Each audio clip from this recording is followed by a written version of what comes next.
ನಮಸ್ಕಾರ ಮಕ್ಕಳೇ. ಇವತ್ತು ತೆನಾಲಿ ರಾಮನ ಕಥೆಗಳಲ್ಲಿ ಮತ್ತೊಂದು ಕಥೆಯೊಂದಿಗೆ ಬಂದಿದ್ದೇನೆ. ಕಥೆಯ ಹೆಸರು ಕಳ್ಳ ಬೆಕ್ಕಿನ ರಹಸ್ಯ. ಏನಿದು ಕತೆ ಅಂತ ನೋಡ್ಕೊಂಬರೋಣ. ವಿಜಯನಗರ ಸಾಮ್ರಾಜ್ಯದಲ್ಲಿ ಒಂದು ದಿನ ಅರಮನೆಯ ಅಡುಗೆ ಮನೆಯಲ್ಲಿ ವಿಚಿತ್ರ ಘಟನೆಗಳು ನಡೀತಾ ಇರುತ್ತೆ.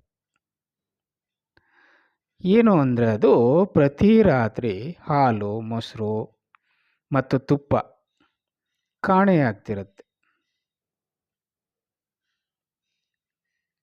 ಅಡುಗೆ ಮಾಡೋರು ಇದನ್ನು ನೋಡಿ ಬೆಚ್ಚಿ ಬೀಳ್ತಾರೆ. ಅವರು ಇದು ಖಂಡಿತವಾಗಿಯೂ ಕಳ್ಳರ ಕೆಲಸ ಅಂತ ಹೇಳಿ ರಾಜರಿಗೆ ದೂರು ನೀಡ್ತಾರೆ.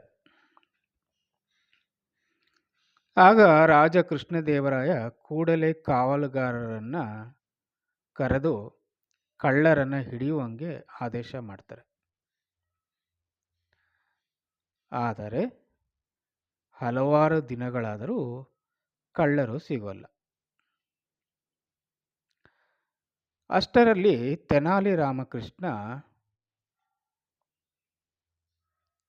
ಅಡುಗೆ ಮನೆ ಒಳಕ್ಕೆ ಬರ್ತಾರೆ. ಅಡುಗೆ ಮನೆಯನ್ನು ಸೂಕ್ಷ್ಮವಾಗಿ ಪರಿಶೀಲಿಸ್ತಾರೆ. ಅವರು ನೆಲದ ಮೇಲೆ ಸಣ್ಣ ಸಣ್ಣ ಪಾದಗಳ ಗುರುತನ್ನ ಗಮನಿಸ್ತಾರೆ. ಹಾಗೂ ನಗುತ್ತಾ ಹೇಳ್ತಾರೆ, ಇದು ಮನುಷ್ಯರ ಕೆಲಸವಲ್ಲ, ಇದು ಬೇರೆ ಕಳ್ಳರ ಕೆಲಸ ಅಂತ ಹೇಳ್ತಾರೆ. ಆ ದಿನ ರಾತ್ರಿ ತೆನಾಲಿ ರಾಮಕೃಷ್ಣ ಒಂದು ಪಾತ್ರೆಯಲ್ಲಿ ಬಿಸಿ ಹಾಲನ್ನು ಇಟ್ಟು ಅದರ ಪಕ್ಕದಲ್ಲೇ ಅಡಗಿಕೊಂಡು ಕೂತ್ಕೋತಾರೆ. ಸ್ವಲ್ಪ ಸಮಯದ ನಂತರ ಒಂದು ದೊಡ್ಡ ಬೆಕ್ಕು ಮೆಲ್ಲಗೆ ಬಂದು ಹಾಲನ್ನು ಕುಡಿಯಕ್ಕೆ ಹೋಗುತ್ತೆ. ಆದರೆ ಮಕ್ಕಳೇ, ಏನಾಗಿರುತ್ತೆ, ಹಾಲು ಬಿಸಿಯಾಗಿರೋದ್ರಿಂದ ಅದರ ನಾಲಿಗೆಯನ್ನು ಸುಟ್ಟು ಬಿಡುತ್ತೆ.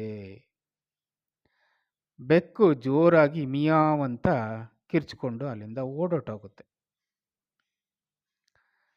ಮರುದಿನ ತೆನಾಲಿ ರಾಮಕೃಷ್ಣ ಎಲ್ಲ ಬೆಕ್ಕುಗಳನ್ನು ಅರಮನೆಗೆ ತರಿಸ್ಕೊತಾನೆ. ಆ ಬೆಕ್ಕುಗಳ ಮುಂದೆ ಹಾಲಿನ ಪಾತ್ರೆಯನ್ನು ಇಡ್ತಾರೆ. ಆದರೆ ಒಂದು ಬೆಕ್ಕು ಮಾತ್ರ ಹಾಲನ್ನು ಕಂಡ ಕೂಡಲೇ ಹೆದರಿ ಹಿಂದಕ್ಕೆ ಹೋಗುತ್ತೆ. ತೆನಾಲಿ ರಾಮಕೃಷ್ಣ, ಮಹಾರಾಜರೇ, ಇದೇ ನಮ್ಮ ಕಳ್ಳ ಬೆಕ್ಕು.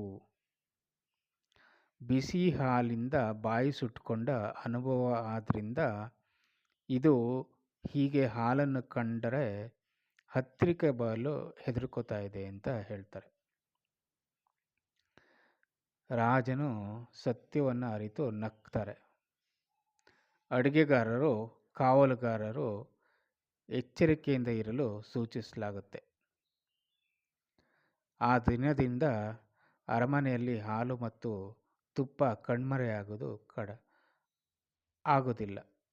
ಅಂದರೆ ಹಾಲು ಮತ್ತು ತುಪ್ಪ ಹಾಗೆ ಇರುತ್ತೆ. ಮಕ್ಕಳೇ, ಈ ಕಥೆಯ ನೀತಿ ಇಷ್ಟೆ. ತಪ್ಪು ಮಾಡಿದವರು ತಮ್ಮ ವರ್ತನೆಯಿಂದಲೇ ಸಿಕ್ಕು ಬೀಳ್ತಾರೆ. ಅಂದರೆ ಬೆಕ್ಕೇನು ಮಾಡ್ತು, ಹಾಲು ಬಿಸಿ ಇದರಿಂದ ಸುಡ್ತು ಅಂತ ಒಂದು ಸತಿ ಗೊತ್ತಾದ್ಮೇಲೆ ಬೇರೆ ಹಾಲು ಬಿಸಿ ಇದೆ ಅಂದ್ಕೊಂಡು ಏನು ಮಾಡ್ತು, ಅದು ಹಿಂದೆ ಸರಿತ್ತು.